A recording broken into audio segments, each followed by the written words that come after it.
Assalamualaikum warahmatullahi wabarakatuh. Perkenalkan, nama saya Ibu Beta Sandra Karisma. Nama saya Andri Dwi Setiawan. Saya Mitra Diato. Kami calon guru penggerak angkatan 9 kelas 15B Kabupaten Bondowoso akan melaksanakan praktek coaching.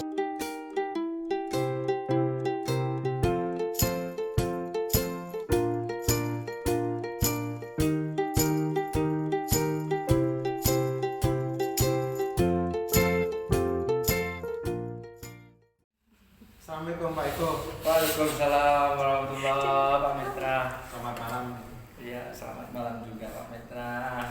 Bagaimana nih kabarnya? Alhamdulillah Pak, masih bersemangat. Saya baik nih hari ini. Bagaimana juga Pak Mitra? Alhamdulillah baik. Keluarga baik semua Pak. Alhamdulillah baik juga Pak, keluarga saya semuanya sehat. Seperti itu. Gini Pak, kemarin saya WA ke Pak Mitra untuk membicarakan saya akan melaksanakan kegiatan coaching seperti itu. Jadi mungkin di hari Selasa ya Pak, di siang hari saya akan melaksanakan coaching bersama teman sejawat saya. Di situ saya ingin Pak Mitra juga hadir di sana, mengawasi dan mengobservasi kegiatan saya selama coaching. Jadi saya nanti hadir sebagai pengamat lain. Iya Pak. Kapan nih Pak? Kira-kira? Hari Selasa siang Pak, sekitar jam 11 lah sebelum sholat zuhur. Terus yang sudah dipersiapkan Pak Ivo untuk kegiatan coaching tersebut apa Pak? Yang sudah saya persiapkan pada saat coaching itu yang pertama kompetensi yang akan saya capai di situ apa saja, seperti presence, terus mendengarkan dengan baik, terus memberikan pertanyaan yang berbobot. Seperti itu sudah saya siapkan beberapa pertanyaan yang spesifik kepada coach saya nanti pada saat coaching Pak. Dari beberapa kompetensi itu kira-kira mana nih yang menjadi titik fokus penekanan Pak Ivo terhadap coaching? Pada pelaksanaan coaching nanti saya ingin menitik tekankan kompetensi memberikan pertanyaan yang berbobot seperti itu. Karena sulit sekali memang rasa-rasanya dalam mengidentifikasi permasalahan yang dialami oleh si coaching. Nah, itulah saya ingin menajamkan kompetensi saya pada pertanyaan yang berbobot itu Pak. Baik Pak Ivo, ya saya tunggu nih nanti ya. Mungkin nanti di WA lagi ya Pak Ivo ya. Ya, nanti ketika pelaksanaan saya hubungi Pak Mitra langsung. Semoga proses coachingnya berjalan dengan lancar ya Pak. Amin Pak, terima kasih Pak ya. Assalamualaikum Pak Ivo. Waalaikumsalam Pak warahmatullahi Mitra. Waalaikumsalam. Bagaimana nih kabarnya hari ini? Alhamdulillah. Baik.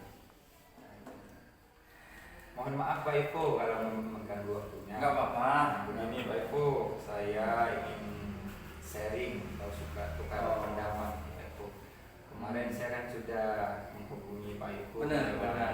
Ayo. Nggih Pak. Bisanya hari ini saya Nggak jadi apa-apa. nggak enak kalau hanya dibicarakan di WA. Mending kita tatap muka Pak Andre. Seperti itu. Kita boleh tahu ada apa ya. Alhamdulillah kalau Pak Ivo berkenan untuk sharing bersama saya. Sebenarnya saya ada beberapa hal yang ingin saya obrolkan. Oke. Ini sepertinya obrolan ini saya pikir menarik nih ke belakangnya ini. Kalau boleh tahu ya Pak, saya penasaran ini. Silahkan. Apa sih yang Pak Andri yang mau utarakan ini? Begini Pak, di sekolah saya memiliki masalah yang cukup serius Pak, yang mana jika dibiarkan ini akan menjadi hal yang negatif menurut saya. Siswa atau murid-murid di sekolah saya ini kurang yang namanya kesadaran diri untuk menjaga kebersihan di lingkungan sekolah. Tentunya saya melihat itu permasalahan ini terjadi saat di pagi hari. Saat pagi hari, saat murid-murid belum pada hadir, kondisinya sudah bersih karena sudah Bersih. dibersihkan oleh penjaga sekolah. Saat setelah siswa hadir, tentunya saat pelajaran, setelah itu istirahat, mulailah itu yang namanya bungkus makanan gitu, kayak sampah-sampah itu sudah berserakan lagi. Dan itu yang ingin saya diskusikan dengan Pak itu. Mohon izin saya tulis ya Pak ya. Monggo, Pak Ibu. Tadi ini. Jadi di sini sekolah yang awalnya bersih ketika sudah masuk siswa-siswi itu mulai kotor lagi. Benar, Jadi yang Pak. saya tangkap kesimpulannya seperti itu. Jadi ketika sekolah itu terlihat kotor ataupun ingin kebersihannya lah mungkin ya Pak ya. Saya ingin tahu kebersihan sekarang di sekolah ketika siswa itu sudah masuk ke sekolah, skalanya berapa itu kebersihan? Kira-kira masih berada di skala 3 Pak Ibu. Kotor sekali mungkin. Benar Pak Ibu. Jadi kesadaran diri siswa itu sangat rendah sekali Pak Ibu. Lalu yang Pak Andri harapkan dari diskusi kita pagi ini, keinginan Pak Andri itu harapannya bagaimana? Keinginan saya sih setelah kita melakukan proses seperti ini, tentunya siswa itu skalanya meningkat Pak Ibu, dari 3 setidaknya 7 atau 8 Kebersihannya. sehingga kesadaran dirinya untuk menjaga kebersihan lingkungan sekolah itu terbangun Pak Ibu. Jadi skala yang diharapkan ya Pak ya. Ya. Saya catat di sini Pak Andri ingin siswa-siswa atau di sekolah itu kesadaran tentang kebersihannya berada di skala 8 lah begitu ya Pak Andri. Ya. Oke. Ini sangat mulia sekali keinginan Pak Andri dalam memperhatikan kebersihan sekolah. Ini lingkungan sangat mendukung sekali dalam proses pembelajaran. Baik Pak Andri, selanjutnya saya mau bertanya apa langkah-langkah ataukah Pak Andri sudahkah menentukan langkah-langkah ke depannya, usaha atau upaya-upaya agar kesadaran murid-murid itu tinggilah terhadap kebersihan? Yang pertama mungkin sudah saya dan rekan-rekan guru lakukan setiap hari Pak Ibu. Ya. Selalu mengingatkan untuk murid-murid membuang sampah pada tempatnya. Yang pertama itu Pak Ibu. Yang kedua tentunya kita harus mengajari atau memberi contoh yang baik kepada peserta didik agar membuang sampah pada tempatnya. Kami juga selalu menyisihkan setiap kegiatan atau upacara. Setiap yang menjadi pembina itu menyisihkan untuk memberi himbauan agar menjaga kebersihan lingkungan, membuang sampah pada tempatnya. Dan yang menjadi pokok masalah ini Pak Ibu, ada sebagian besar siswa itu setiap bungkus makanannya itu dibuang di kolong meja. Di kolong meja ya, yang biasanya fungsinya untuk untuk menaruh buku-buku seperti itu, ini digunakan untuk menyimpan sampah-sampahnya. Jadi itu yang membuat saya jengkel. Oke, ini Pak Andri, apa yang mungkin Pak Andri belum sempat lakukan? Mungkin langkah apa yang belum Pak Andri ini upayakan dalam menghadapi masalah ini? Apa ya itu ya? Mungkin saya rasa murid-murid ini kurang akan kesadarannya. Oh, jadi di kesadarannya Mas ya. Iya. Tanya Pak Andri ya. Baik, adakah hambatan pada saat ini mengupayakan kesadaran murid tentang kebersihan? Adakah hambatan di sini?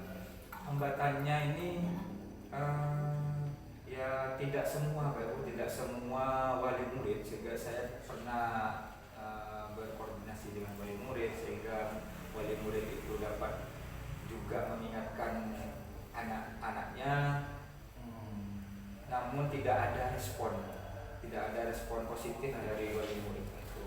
Dari media sosial WA itu saya tidak mendapat respon yang positif Jadi dari beberapa langkah yang sudah diupayakan tadi, terus kendalanya, kira-kira rencana Pak Andri ini untuk mengatasi masalah ini bagaimana? Ada beberapa rencana yang sudah saya siapkan. Yang pertama, saya akan membuat seperti agen polisi cilik atau polisi kebersihan. Tugasnya itu membantu guru untuk mengontrol atau mengawasi teman-temannya sehingga tidak terjadi yang namanya untuk membuang sampah sembarangan lagi. Yang pertama. Yang kedua, saya juga memanfaatkan sosial media untuk berkoordinasi dan bekerja sama dengan wali murid sehingga wali murid juga mengontrol dan mengajari anak-anaknya untuk membuang dan peduli pada lingkungan edukasi itu. Yang ketiga, saya juga ingin bertemu langsung tentunya dengan wali murid. Ya. Jadi ada tiga itu. Ada tiga yang ingin Pak Andre nanti lakukan solusi ini.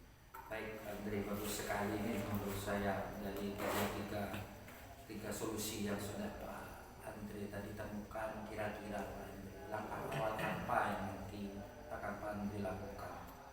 Kira-kira langkah awal yang saya akan lakukan, yang pertama tentunya akan berkoordinasi dengan kepala sekolah dan rekan-rekan guru.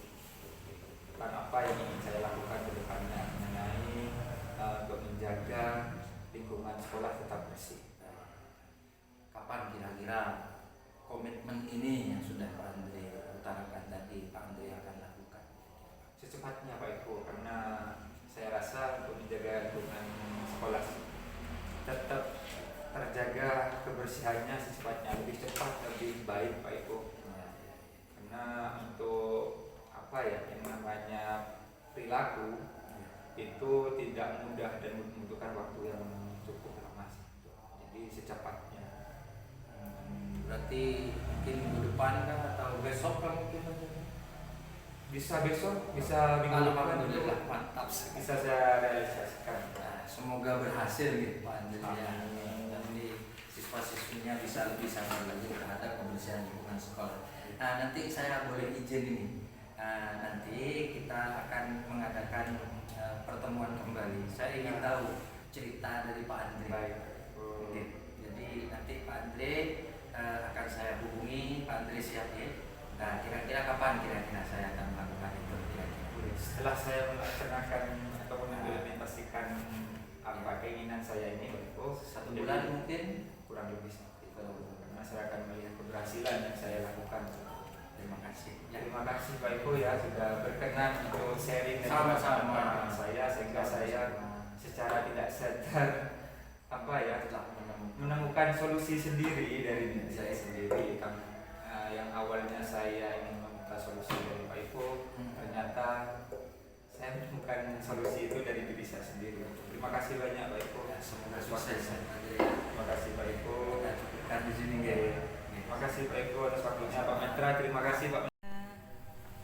Mantap sekali tadi Pak Eko hasil coachingnya ya. Alhamdulillah Pak, saya sudah berhasil tadi coaching bersama Pak Andre. Alhamdulillah berjalan lancar.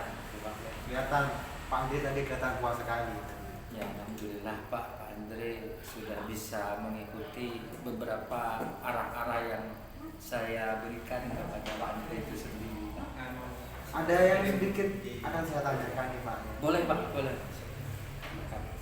Yang sudah dilakukan pada saat melakukan coaching tadi Pak, yang menjadi indikator pencapaian pengembangan yang Bapak inginkan tadi Pak. Yang mana? Alhamdulillah tadi saya ingin karena kompetensi saya pada kompetensi memberikan pertanyaan yang berbobot kepada coaching saya. Alhamdulillah tadi ada beberapa yang sudah saya berikan kepada coaching sekitar 11 pertanyaan atau 12 pertanyaan begitu Pak. Dan Pak Andre dari pertanyaan-pertanyaan yang sudah saya berikan, dia sangat responsif sekali dan mengerti dan tidak pembicaraan kami itu terarah Pak. Jadi Pak Andre akhirnya mampu menemukan solusi dari permasalahannya. Ya benar Pak. Ini menurut saya tadi kan mengamati Pak ya, Ya. juga mencatat ya. Menurut catatan yang saya miliki nih Pak, hasil pengamatan saya itu kompetensi pertanyaan berbobot dari Pak Ifo sendiri sebagai coach lebih kuat itu sudah sangat baik menurut saya Pak. Ya. Alur cerita di sana tuh sudah terlaksana tersampaikan, terus mendengarkan dengan aktif juga kegiatan juga. Iya. Kehadiran penuh sudah baik Pak, mungkin tapi perlu ada perbaikan sedikit. Oh ya, siap Pak, siap. Itu juga pertanyaan berbobot tuh ya saya juga mendengar sendiri. Banyak pertanyaan berbobot tuh Pak, lebih dari 11 mungkin kiranya. Iya Pak, dari pertanyaan-pertanyaan itu saya mendapatkan inti lah Pak, inti dari respon Pak Andre itu sendiri ketika kendala-kendala, ketika hambatan-hambatan apa, terus langkah-langkah apa, terus strateginya seperti apa. Pak Andre di situ menemukan sendirilah apa yang harus dia pecahkan pada masalah-masalahnya seperti itu. Mungkin kompetensi apa lagi nih Pak yang ingin dikembangkan berdasarkan proses coaching yang Bapak lakukan tadi? Dari ketiga kompetensi yang ingin dikembangkan dalam proses coaching Pak, saya ingin mengembangkan lagi kompetensi kehadiran penuh, yaitu presence dalam coaching saya nantinya. Mungkin nanti tetap saya akan berhubungan kepada Pak Metra lagi. Siap Pak. Ya, semoga nanti kalau sudah ada proses coaching lagi Bapak bisa melaksanakan coaching ini dengan sempurna lah Pak ya. Amin, amin Pak. Terima kasih Pak atas Sama-sama pertanyaan Pak. ini Saya tadi ya. terima kasih atas kesempatannya gitu Pak. Ya. Ya. Mungkin lain kali kita berjumpa lagi. Oke Pak. Cukup sekian. Assalamualaikum Pak ya. Waalaikumsalam. Terima kasih banyak.